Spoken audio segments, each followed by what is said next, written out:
Assalamualaikum warahmatullahi wabarakatuh.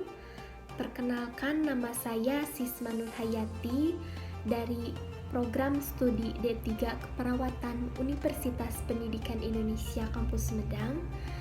Di sini saya akan sedikit menjelaskan hasil dari penelitian saya dan rekan-rekan untuk tugas mata kuliah Seminar Pendidikan Agama Islam dengan topik Islam dan Ekonomi. Saya dan rekan-rekan mengambil judul Persepsi Tokoh Agama Desa Licin Terhadap Jual Beli Secara Online dengan Paylater. Langsung saja, saya akan menjelaskan hasil dari penelitian saya dan rekan-rekan. Nah, di zaman milenial ini, teknologi berkembang sangat pesat sebagai sarana untuk mempermudah jual beli secara online menggunakan via internet. Hal ini merupakan suatu strategi pemasaran yang menguntungkan. Contohnya, kita dapat membeli barang apa yang kita inginkan walau jaraknya jauh. Nah, itu merupakan salah satu keuntungan jual beli secara online. Tidak hanya itu, selain secara online, kita juga bisa menunda pembayarannya dengan dicicil ataupun bayar bulan depan. Nah, itu yang disebut dengan Paylater tersebut. Nah, namun apabila kita menggunakan Paylater, setiap bulannya kita harus membayar bunga. Nah, bunganya itu sekitar 5%. Dan apabila kita telat membayar, kita dikenakan denda. Seperti itu. Dengan adanya Paylater dapat mempermudah kita apabila kita sedang dalam keadaan mendesak. Kita dapat menggunakan Paylater dan bayarnya di bulan depan.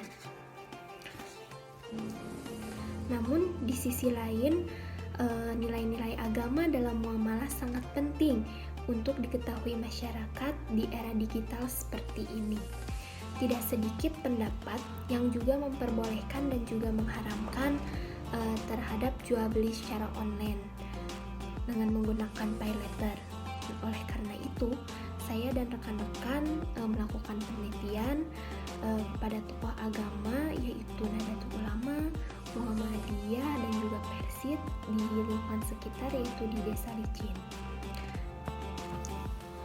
Menurut tokoh agama yang pertama yaitu Nahdlatul Ulama, pada dasarnya jual beli itu sah hukumnya, tapi yang diharamkan Allah itu adalah riba. Jika kita melakukan jual beli dengan Paylater itu dapat disebut riba nasi'ah.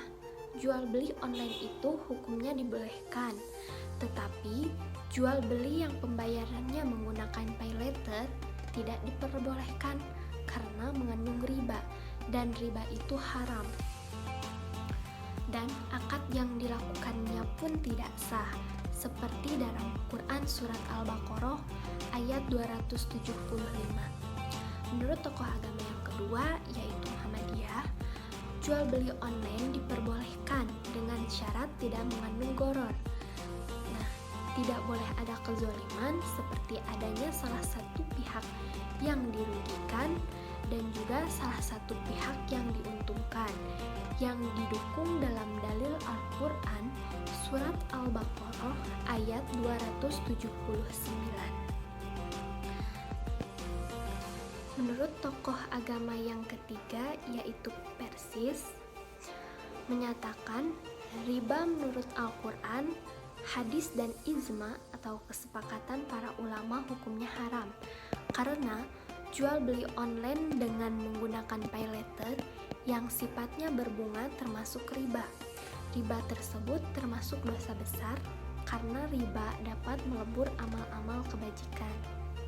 Nah, di kesimpulan yang dapat saya dan rekan-rekan ambil, jual beli melalui online suatu sisi dapat memberi kemudahan dan juga keuntungan bagi masyarakat, namun kemudahan dan keuntungan itu Jika tidak diiringi dengan etika dan budaya dan hukum yang tegas, akan mudah terjebak dalam tipu muslihat, saling mencurangi dan menzolimi.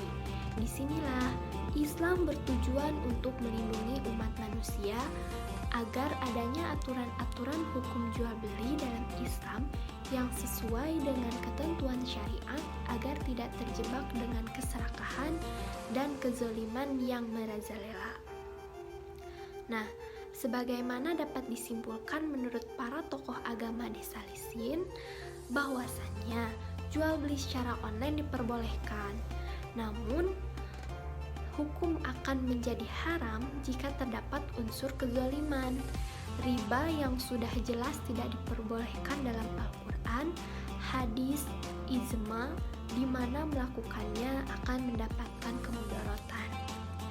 Sarannya, dalam melakukan bisnis jual beli khususnya online, bagi penjual dalam melaksanakannya harus dilandasi dengan mengetahui syarat dan rukun syarat yang diperbolehkan dalam Islam. Tidak diperbolehkan ada unsur kezaliman. Dan bagi para konsumen diharapkan pintar dalam melakukan transaksi pembelian dengan menghindari hal yang dapat menimbulkan kemudaratan. Dengan meningkatkan pengetahuan syariat Islam, dapat melaksanakan jual beli online dengan halal tanpa ada unsur kezaliman yang dapat merugikan satu sisi sama lain. Sekian yang dapat saya sampaikan. Semoga ilmunya bermanfaat bagi saya dan juga rekan-rekan yang menonton video saya. Mohon maaf apabila ada kesalahan. Wabillahi taufiq wal hidayah.